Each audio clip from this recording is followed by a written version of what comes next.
Good morning again, and welcome to the fourth hour of the Greg Belfrage Show. It's really great to have you along. Thank you so much for being here.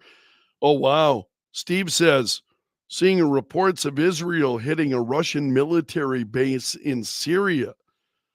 Oh, man, that situation I think, over there is going to get incredibly ugly. Um, I've got a number of stories that I want to share with you this morning, from the, I think, very meaningful to the absolutely absurd, but we'll end with the absurd. Um, this I thought was interesting. The number of people, the Vance Walls debate drew 25% fewer viewers than in 2020. So folks weren't watching. What a surprise. First of all, it's on CBS. CBS is an absolute train wreck. Margaret Brennan and Nora O'Donnell, who hosted, were the moderators for that debate. So, trying to see if there's anything else in here. So the number of viewers has dropped. It's what you're seeing, though, is support for JD Vance that is growing. That he is picking up more. Steve, you crack me up. He was playing video games instead of watching the debate, playing Elite Dangerous. I love that game. Actually, that is a terrific game. But man, you have really got to be into it. I mean, you have got to sit down and you got to. I mean, that is a serious gameplay. You can't just, I play Fallout 4 and it's, I can kind of muddle my way through it. I've played it a million times, but that one, Lauren is saying, we were talking about beards on the program this morning. Beards are sexy. See, and I have wondered as to whether to grow out but I can't, when I lay down, that beard is poking me in the face. It's just not as comfortable. That's why I went to the goatee and I went, oh, I like this. It's perfect. And especially when you got this hairline, this breaks up the monotony in my face. I, I think. So thank you, Lauren. I appreciate that very much. All right, let's see what we've got. There are Melania Trump was on with Sean Hannity, and she calling for a world free from terrorism in a Rosh Hashanah tribute. And this is what she posted on social media. My thoughts are with those enduring the suffering of captivity. It's hard to believe that nearly a year has passed since the tragic events in Israel where innocent lives have been destroyed. And she said, Rosh Hashanah, the Jewish New Year, should inspire us to defend human dignity and commit to the safe return of every hostage. Together, we must strive for a world grounded in compassion, empathy, and tolerance, free from terrorism. Boy, you really have got to appreciate her point of view on that story, on that issue, and the way she is looking at it. I have been increasingly impressed with Melania Trump and the way she carries herself and her message. I think it's really very, very uniting message. I think that she has, for a lot of people, they just hear the name Trump and they just go absolutely nuts. This is an interesting story in Axios about the behind the curtain Vance's Minnesota Nice ploy. So JD Vance, apparently the strategy was to go Minnesota Nice on Tim Walz, who is anything but nice. I mean, he is anything but Minnesota Nice. That's the character that he plays. I don't think that's who he is. Do you? Do you get that sense from Tim Walz that that's who he really is? So it says that the result worked. The debate was full of substance. It was a cheery debate. Cheery is their word. Cheery debate. A flashback to a less polarized America. That's what a lot of people are saying, not just left wing Axios. A lot of folks are saying that. And Walz apparently ready for it. So a close Vance aide told Axios that they figured it would throw Walz off. Democrats and much of the media brought their false caricature of JD that he was just some heartless fire breather. I think the big winner of that debate is JD Walz, or JD Vance, rather, excuse me, over Walz. JD Vance.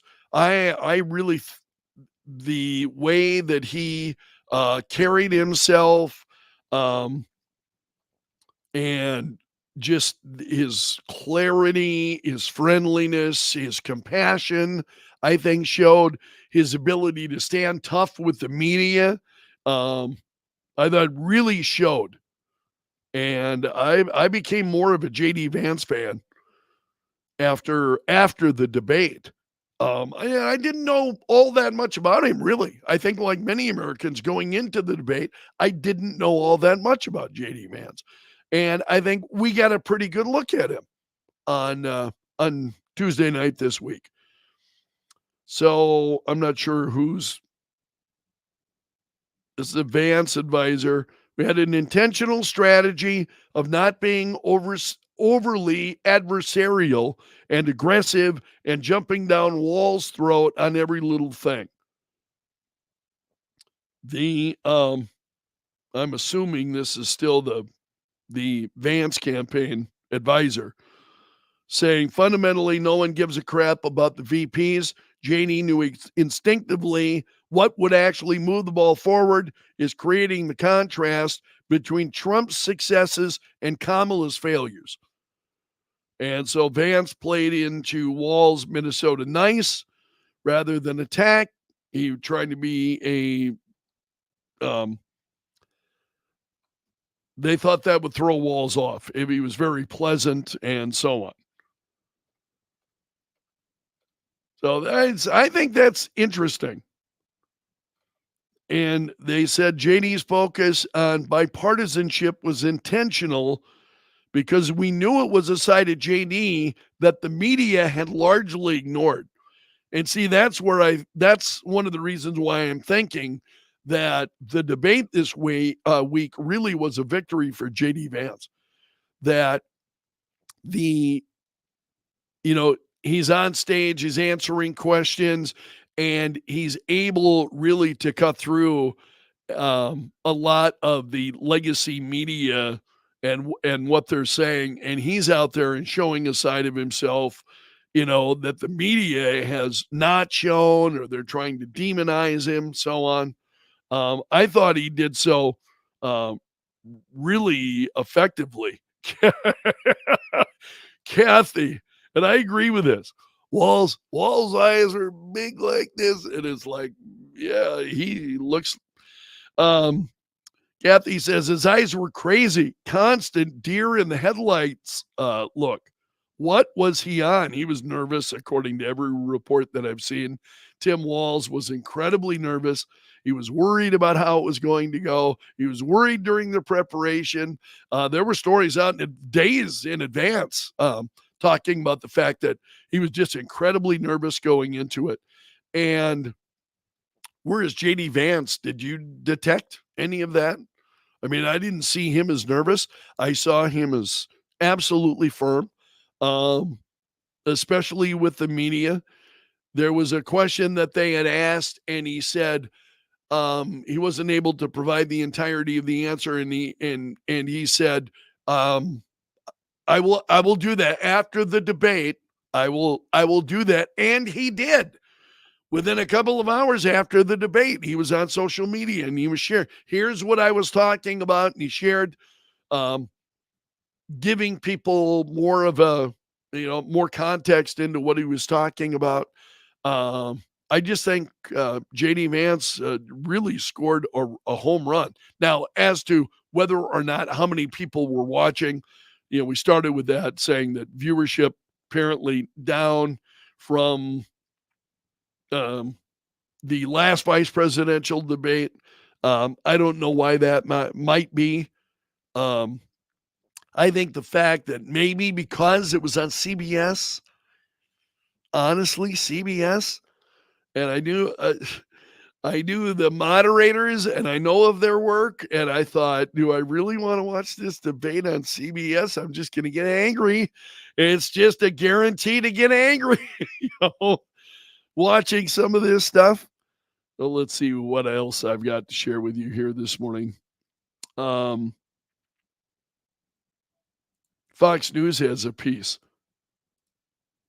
Walz's lack of media exposure hurt him in the debate. Now, these are the panels, the legacy media panels getting together and talking about Tim Walz.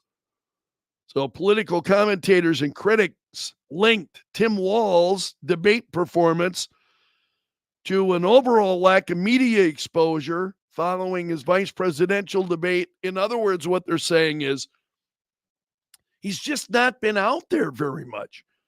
And I think this is the strategy of the Democrats. He has not been out there and speaking at length, with folks other than they're giving prepared speeches. They're out there on the campaign trail giving prepared speeches. That is a lot different than being involved, like you and me, being involved in regular conversation, having your own thoughts, reacting, responding in real time. So this is interesting. Jonathan Karl of ABC News, whom I really do not like. Jonathan Karl said, I think that Walz did seem unsteady. And frankly, what I saw is somebody who has not faced questions on the national stage since he became the Democratic nominee. He was simply out of practice. No, it's more than that. See what others are saying. Again, this is Vance has done several appearances on Sunday morning news programs, and he's been on CNN with Dana Bash, NBC, ABC, CBS, and Fox News, Shannon Bream.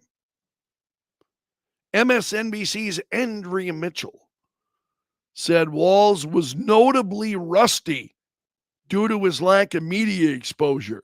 So this is what some of the legacy media, it's an interesting piece at foxnews.com. I don't want to get into it too deep, but it's an interesting piece about how the legacy media is looking at the debate and the performance by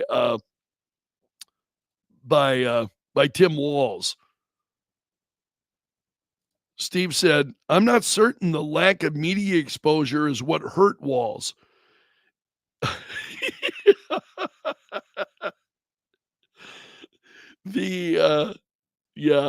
I'm not so sure either. While we're talking about JD Vance and the vice presidential candidates, there's a story from The Hill where they're saying that JD Vance's debate performance, giving him a shot in the arm, not in the current race, but maybe a run for president later on. So the impact of the vice presidential debates on election outcomes is widely considered negligible, but he's getting, now again, this is coming from The Hill, which at times leans pretty heavily to left. Vance gets stellar reviews for the debate. So people have kind of been viewing him as a drag on the ticket. I never thought that. I just thought I didn't know him much. There is resentment among a large amount of the party's factions just because a lot of people were opposed to him being picked in the first place. They felt like they were being proven right. This really resets a lot of that for him. And now people have a very good feeling about him, and it buys him a tremendous amount of goodwill. And it also just puts him in a place of real strength. Yeah, it kind of does. I do think JD Vance at the moment is in a place of strength. According to multiple polls, The Hill says Vance was considered the slight winner, which means he won by a mile. He won in a landslide. I just do not trust polling. They also saw his favorability ratings draw close to even among those who watched the debate. A lot of people, even the ones that probably don't agree with him on a lot of issues, they can see a future commander in chief on the debate stage now. This is what some are saying. I thought that was kind of interesting. I wanted to share that with you. There is a really fascinating piece.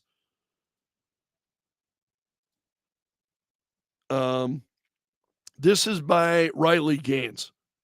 You'll find it at Outkick. You can see it here at outkick.com. And it was written by Riley Gaines. Why my generation is ready to vote for Donald Trump, she says. And I found this interesting. So let's jump through a lot of this. She touches on. I want to get to the bullet points. Here we go. Economic growth and job opportunities. As Gen Z enters adulthood, the economy becomes an ever more pressing concern. This generation is grappling with inflation, rising costs, economic uncertainty, making financial independence difficult to achieve. With high rent, student loans, and stagnant wages, young people are feeling the pinch. And then she goes on to talk about Trump and he's a champion of free market policies. Also, of course, he's got America First policies. And she says last week, Hurricane Helene ripped through many states. President Trump has been on the ground delivering aid, donating supplies to those affected. President Biden and Vice President Harris, before reading public sentiment on the issue, Biden was laid up on a Delaware beach and Kamala off to her next fundraiser with the rich elites. Many wonder if the Biden-Harris team would have shown more urgency if the victims were not in rural areas in largely red states. Great point. An outsider perspective, because I'm interested in this. What are young people thinking? Obviously, I no longer know. I'm not being part of that demographic for a while now. I'm certainly interested in what young people are thinking. And she said it's the outsider perspective.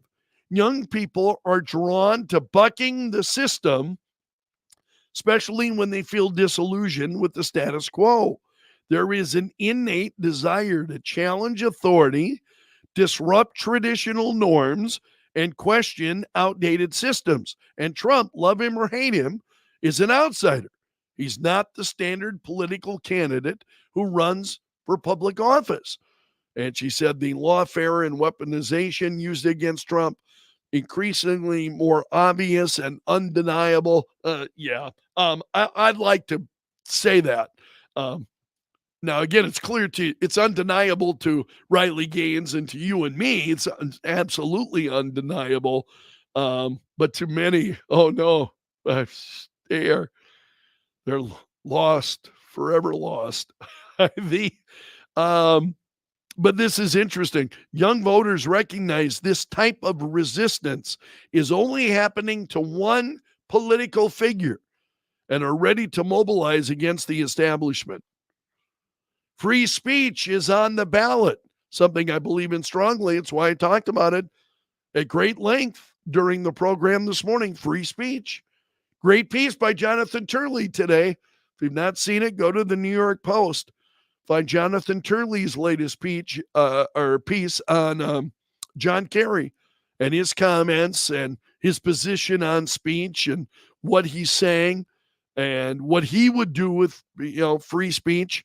Um, Again, the left revealed to you what they would do. All you've got to do is pay attention. So free speech is on the ballot, Riley Gaines says. College students may know better than all that censorship exists, especially in the form of self-censorship. On college campuses, students feel increasingly pressured to conform or face social and academic consequences. College students are often afraid to tell the truth, even on topics we've never struggled to understand, like the very real psychological differences between men and women. Yeah, you can't speak out on these things. So the party of unity. For decades, Democrats have been deemed the tolerant, inclusive, and diverse party. Over the past few years, that mask has been ripped off. They've lost that title, turned into what can only be described as a cult in many facets due to the fostering of groupthink, unquestioning conformity, and intolerance for dissenting views. So if you want to read the entire piece by Riley Gaines, I'm just such a fan of hers. The she got just showing incredible courage, being out there and what she's been doing, and taking that message on the road to college campuses across the country is I think it's for an older guy like me, it's really uplifting to see younger Americans doing that. The Casey, I wish someone could add old school cartoon sound effects for the reactions Walls had during the debate. Yeah, me too. Absolutely. And then Greg said, I'm glad JD shut them down once the moderators tried to fact check him. And I agree with that. I absolutely agree with that. I thought that was one of his best moments during the debate when he's like, no, you brought it up, and which they did. They interjected and they were trying fact checking him, and and then he started responding to it. That's what Americans love about Donald Trump. I mean, and we saw that in JD Vance, standing up to the media and not giving into their nonsense, standing firm and not backing down, not rolling over, not it was absolutely terrific. I am debating as to whether or not I'm going to share this story, but because it just makes it made me laugh out loud when I saw it earlier this morning. The headline caught my attention. There it is. Will Smith apparently passed gas on the set of Men in Black, led to a 3-hour evacuation. Oh, okay, this is crazy. I want to get down to the and again, this is Director Sonnenfeld talking about it. He said that they were doing the scene where the car, remember where they go in that hypercar and the car turned upside down in the Lincoln Tunnel, and they're blasting them through all that traffic. So they turn this thing upside down, and that's when Will Smith lets it go. He lets one go. And he said, I hear Will Smith go, oh, blank. So sorry, Tommy. So sorry. Baz, get the ladder. And you hear Tommy saying, that's fine, Will. No worries, Will. Don't worry, Will.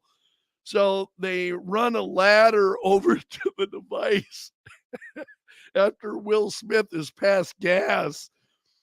Jones raced down the stairs to escape the stench. The smell was so overpowering that the cast and crew evacuated the stage for 3 hours. What happened was Will Smith is a farter. It's this is funny. I hope it makes your day because I've been laughing all day. It's just some people are, and you really don't want to be inside a very small sealed space with this Will Smith fart. You don't, you don't even want to be sitting next to him at the Disney Ranch. Oh man, that is just absolutely crazy. So I hope I don't know if it's my twisted sense of humor that made me laugh at that, but I hope it puts a smile on your face this morning as well. In fact, I hope it's made you laugh enough that you're going to hit the like button. Please hit that like button before you say so long. I really very much appreciate it, and we'll leave things there for today. I hope to see you again tomorrow. So long until then, my friend, and may God bless. What a, oh, that's incredible.